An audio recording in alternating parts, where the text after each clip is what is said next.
making plans for Nigel.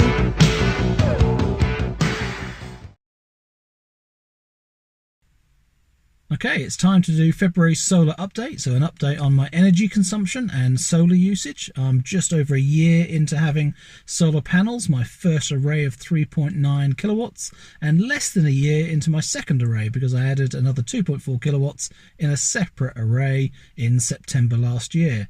So to be honest, February, we've just got out of winter, so it's still all new to me, and that's what I'm reporting. To be honest, I'm a little bit late, aren't I? It is March now, it's the first week of March, and I'm several days late in producing this video, so I apologise for that. Although, you know, these things just take the time. You do them when you get time. It takes more time than you think to collect the data and to actually video this and to edit it. So hopefully I can get this in as fewer takes as possible. So what's been going on in February then? Well, to be honest, I've been having the shittiest time in January and February. So much negativity, so many problems going on, not with my solar solution, but in my personal life. So it has thrown things around. It has made it difficult to do some of these videos. And do I go into some of the details? I've ruptured something in my stomach somewhere, so I've got some ongoing health concerns. I'm having to go for more tests, so I'm having to also go on a diet and hardly eat anything. So it's affected me in the last few months. It's actually getting better at the moment, but that has slowed me down considerably. I've also lost my mother in the last month or so. That took its toll on me as well, both time-wise and emotionally, and where I was distracted. And then we had storms, didn't we? We had Storm Dennis, which we survived, but Storm Kiera ripped a couple of roof tiles off, a couple of ridge tiles. Very, very fortunate that the tiles blew in the opposite direction from my car, so the car was saved, and the solar panels were saved also. No damage there.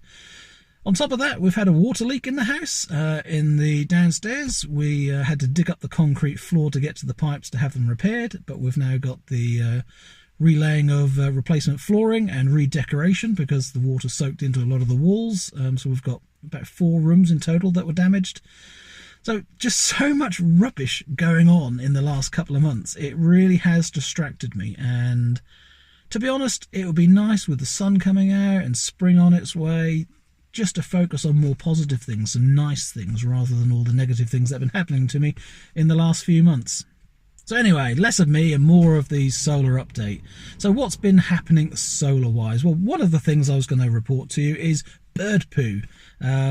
I was concerned when I first put solar panels in as to how much it might impact the performance. I was concerned that any splatter of anything might cause such degradation I've got to rush up with a ladder and wipe it off instantly, being rather obsessive compulsive, etc. But lo and behold, as you can see from this photo here, we had quite a flock of something flying over, littering our solar panels, and performance wise I couldn't discern any difference whatsoever. Yes, we did get some of that removed. We had a couple of days of rain, and also I took a hose pipe, squirted it up in the air and let it fall down in large globules, if that's a good word to describe it, and that seemed to take some of it off and make me feel better about it anyway, about whether it was affecting performance or not. From looking at the stats, I couldn't see a difference, and since then we have actually seen peak performance on the solar panels, so it's good news. This sort of bird poo on the panels doesn't cause a problem. Those panels are not the ones connected to a Solaredge inverter, so they are not optimized. So that would have affected all 14 panels connected on the array. But as I said, no discernible difference. So very, very pleased with that. I do notice on these videos that sometimes I feel like I'm talking about weather, not about solar generation, and that's a key element. The solar panels produce energy when you have good weather, when you have bright sunshine, when you have brighter days. On dull days, and today's not the brightest of days, it's quite overcast, we're not generating very much at all. So I do find the confusion that am I talking about weather or am I talking about solar generation? And that leads me to think about a comment I saw online from a particular solar installer who said he never quotes what somebody can expect to get from their solar solution, from what he's going to implement. And I find that rather odd. I would have thought he's got some obligations to actually tell people what to expect. And his argument is, well, you can never tell on any given day what the weather's going to be like. And I agree with that, but statistically, you can. it will give a good example of what you might expect on an average month or an average year. So, what I'm noticing already in year 2 of my solar generation is that there is a specific curve. There is, depending on how good the summer is, a number of months where you're peaking at a high level, and then the high level of the summer months is like bookended by, let's say, spring and autumn, and then winter is right down the bottom as well. So you've got these step changes, and those are going to be similar based physically on where the sun is, the orientation of the sun and how high the sun is in the sky. And that doesn't change. So you can determine what you're going to produce on average in a year. Not exactly, and obviously you can't be held to those numbers, but you should be within the region of a number to a number. And that's what I find in these statistics. It's giving me a good idea of what I can expect. So after my first year, I'll now know roughly what to expect in another year. Take February, for example, what I'm now reporting on. It wasn't such a good month as last February. But last February, we were out walking around in shorts and T-shirts and having meals outside in our garden gazebo. In February, it was 20 plus degrees, if I remember rightly, and there were quite a few days of bright, full sunshine. Where right now in February, obviously the sun's in the same position, but the weather's completely different. It's literally freezing. There was a frost last night, and we've had more rain. It has been a much wetter winter this year round, and that's continued into February. So we have seen that it's not as good as last year. So that's a good example that you can't presume you're going to get the same amount. But equally, it's been a lot more than we got in January. And there's a big reason for that. Look at just the time of the sun rising and the sun setting. I noticed that it's 2 minutes apart when you look online at the weather apps, etc. Then we were gaining 2 minutes in the morning and 2 minutes in the evening of daylight per day during February. Well, I know there aren't 30 days in February. There are 29 this year, but that's roughly 30. So 2 minutes either side is 4 minutes times roughly 30 days in a month. That's 120 minutes. That's 2 hours. 2 hours of sunshine. So we're not talking about an hour at the beginning and an hour at the end, and therefore it doesn't make a big difference. We're talking about it spreading out. So what you've got is the 2 hours in the middle of your chart have got much more sunshine. So on a clear sunny day where you might be generating 3, 4, 5 kilowatts depending on your solar array, of course, then you're getting an extra 2 hours at those peak rates on a really sunny day. So your maximums that you're going to achieve in February are going to be 2 hours better than they were in December and January. So it is predictable, and by looking at videos like this, which is why I do these videos, so you can have an idea of about what it's like, not just in the numbers that I generate for the size of the system that I have, it's also about the differences in the season and how you adjust. One of the things I've noticed, for example, I'll get into the numbers later, but the amount of electricity we're using to power our hot water, to heat our hot water, is less during the winter. So in November, December, January, we were using less solar energy to heat our hot water because we had less. And some days we had to turn the oil boiler on to top that up.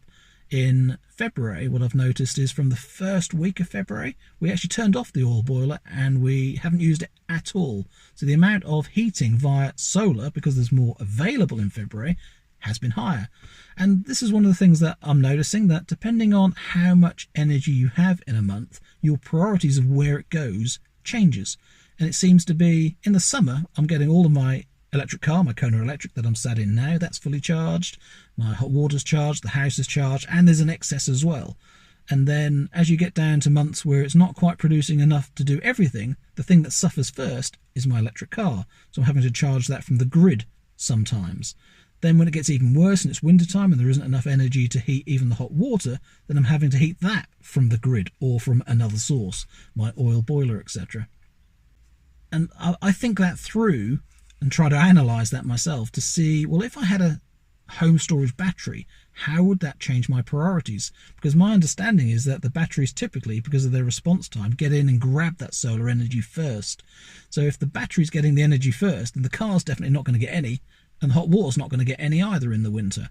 So it's the house is going to be powered by the battery mostly, and the hot water and the car will have to be powered in another way. So having a solar battery might actually change how I heat my hot water, because instead of doing it from excess solar for at least half of the time, if not 2/3 of the time over winter, it would all be going to the battery. So I'd either have to put a boost on my eddy device, which then heats the hot water using the immersion at 3 kilowatts rather than just the excess solar that I have, and that would come out of the battery. And that would be inefficient, wouldn't it? So I'm taking DC power off the solar panels, converting it, putting it into AC, and then converting it to DC to store it in the battery, then converting it out of DC back into AC to reuse it again. That's a lot of conversions, and I hope I got those conversions right. It's not very efficient to put the energy in the battery first. So those sort of things are on my mind, that the priority about what you use first your excess solar for makes a big difference.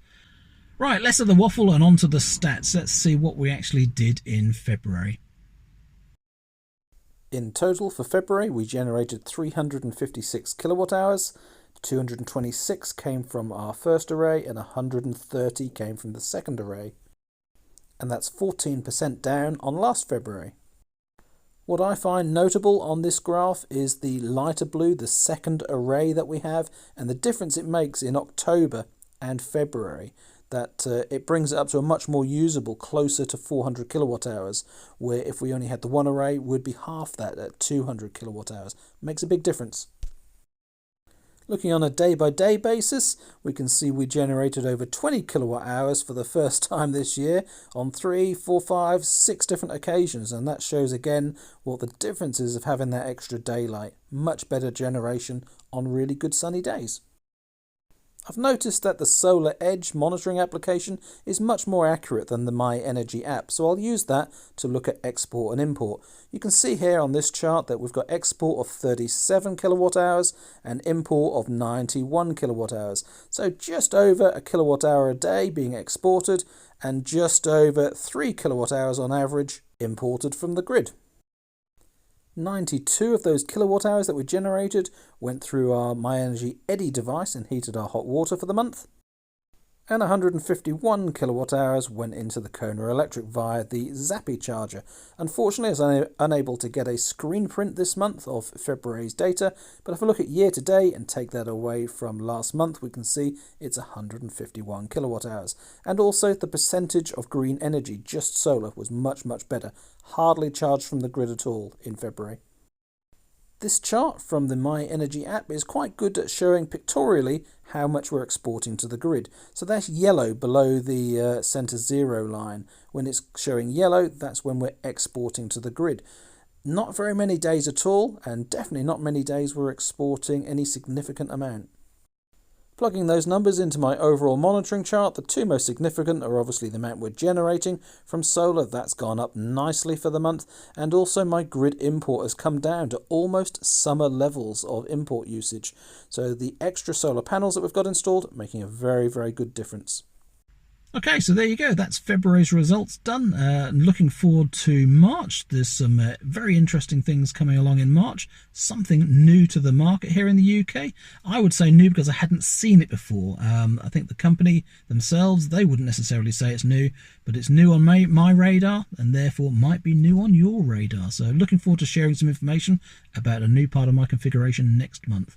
Thanks for watching. Thanks for sharing and subscribing. If you haven't subscribed, please subscribe. It really does help to understand who's watching and who's keen to see the videos. Take care and see you again soon. Bye bye for now.